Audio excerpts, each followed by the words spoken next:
Hello, আসসালামু আলাইকুম। আপনারা সবাই কেমন আছেন? ভালো আছেন? আমি আপনাদের দেওয়া অনেক অনেক ভালো আছি। এই যে আমি মুরগির মাংস রান্না করতেছি। কিভাবে রান্না করি দেখেন। আমি আগে পেস্ট দিছি কড়াইতে। পেস্টগুলো একটু হবে, বেশি লাল না, অল্প। আমি এইভাবেই রান্না করি। পেস্টগুলো একটু হইলে, পেস্টগুলো একটু নরম হইলে এগুলোর মধ্যে আমি যে পেস্টগুলো একটু হইলে এই যে হয়েছে, আমি এগুলো যে মুরগির মাংস দিয়ে দিই। আমি এইভাবে রান্না করি। আরেকভাবেও রান্না করি, পেস্টগুলো একটু লাল করে তারপর আদা রসুন দিয়ে কষিয়ে ওইভাবে রান্না করি। কিন্তু ওইভাবে রান্না করলে আমার কাছে ভালো লাগে না। মাংসটা একটু কেমন জানি গন্ধ গন্ধ লাগে। এই যে এইভাবে পেস্টগুলো দিয়া মাংসটারে অনেকক্ষণ একটু এই পেঁয়াজের সাথে ভেজে নেব। নেওয়ার পরে আস্তে আস্তে আমি তারপরে যে আদা রসুন দিব, হলুদ মরিচ, অনেকক্ষণ মাংসটাকে ভাজতে হবে। মাংসটাকে অনেকক্ষণ ভেজে নিলে তারপরে আদা রসুন দিলে কোনো গন্ধ আসে না মাংসের থেকে। ওইভাবে রান্না করে দেখছি, ওইভাবে আমার কাছে এত মজা লাগে না, টেস্ট লাগে না। কিন্তু এইভাবে রান্না করলে আমার কাছে অনেক ভালো লাগে। গ্যাস নাই, গ্যাস কম, অল্প গ্যাস। আস্তে আস্তে হইতেছে, জানলা দিয়ে বাতাস আসতেছে, এই জন্য আবার তাপ কম লাগে। আবার ফ্যান ছাড়া, গরম পড়ছে, অনেক গরম। গরম অতিষ্ঠিত মানুষ, গরম। আবার বাহিরে এসে গরুর বাজার, আমাদের নিচে গরুতে আরও গরম বেশি আসে। মানুষজন তো বেশি, এজন্য অনেক লোকজন।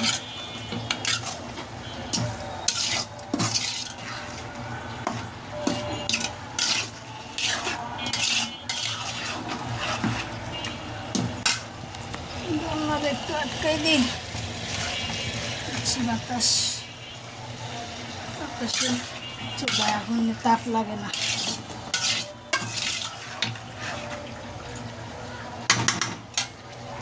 সবভাবেই মাংস রান্না করতে পারি, কিন্তু এইভাবে আমি রান্না করে দেখছি, মাংসটা আমার কাছে খুব ভালো লাগে।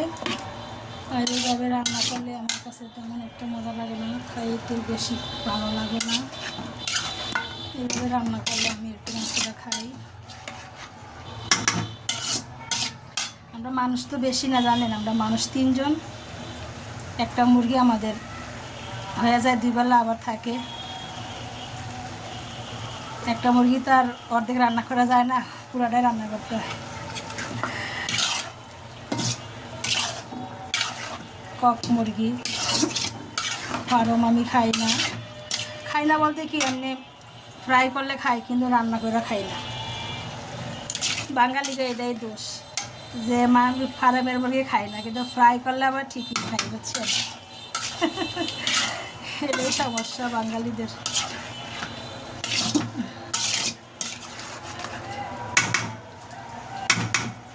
যে এখন এগুলার ভিতরে দিতেছি আদা রসুন বাটা। হ্যাঁ, একটা ভুল করে ফেলাইছি। এখন কি করব, রসুন বাটা রাখছিলাম নর্মালে, কিন্তু আদা বাটা তো ডিপে। এখন কিভাবে আমি আদা বাটাটা দিব ডিপের থেকে বের করে? এখন তো এটা শক্তই আছে, কি ভুল করছি, এখন কি করব? এই আদা বাটা কখন হবে, গলবে আল্লাহ জানে। মনেই ছিল না যে রসুনের সাথে যে আদা দেন। এবার আদা আলাদা বাঙাইছি, রসুন আলাদা বাঙাইছি। আর সব কিছুর মধ্যে তো আদা বাটা চলে না। রসুন তো সব কিছু খাওয়া যায়, কিন্তু আদা তো আর সব কিছুতে খাইছি, কিন্তু বাট ভালো লাগে না আমার কাছে। আর রসুন একটা সব কিছু দেওয়া যায়, কিন্তু আদা সব কিছু দেওয়া যায় না। ঢাকার মানুষে খায়, আমাদের গ্রামের মানুষে আমরা আগে আমার মা চাষিরা দেখতাম যে রসুন বাটা দিয়েই শুধু রান্না করতো, আবার দিতও না, বুঝছেন? আগের দিনে রান্না রসুন বাটাও দিত না, এভাবেই রান্না করতো। কিন্তু রান্না এত টেস্ট হইতো, তখন মনে হয় যে সবই খাইয়া ফেলাইছি, বুঝছেন? আর এখন এত মজা করে রান্না করি, তারপরেও খেতে ইচ্ছা করে না, মন চায় না। এই সে নিয়ম। আগের দিনে রান্নায় অনেক মজা ছিল, আমার মা শাশিগো রান্না অনেক মজা ছিল, টেস্ট ছিল। এখন আমাদের রান্না এত মজা না। ওই রান্না আর কবে পাবো, কোথায় পাবো? মা নাই, কেউ নাই, সব মারা গেছে। এখন আমি কি করব? আটাটা আমি কিভাবে খুলবো এখন? এটা কতক্ষণ লাগবে? আল্লাহ জানে রে। কীভাবে এটা পানি তো দিলে তো এটা ইয়ে হবে না। আল্লাহ, কি কাজ করলাম আজকে আমি। এটা কতক্ষণে আদা খুলবে বাটা আল্লাহ জানে। এখন আমি কি করবো তাহলে?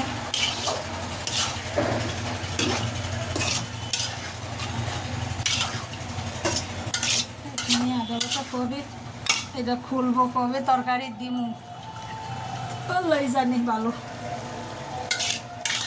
দেখি খুলতে পারিনি, দাও দিয়া খুবাইয়া খুবাই দেখি কাটি।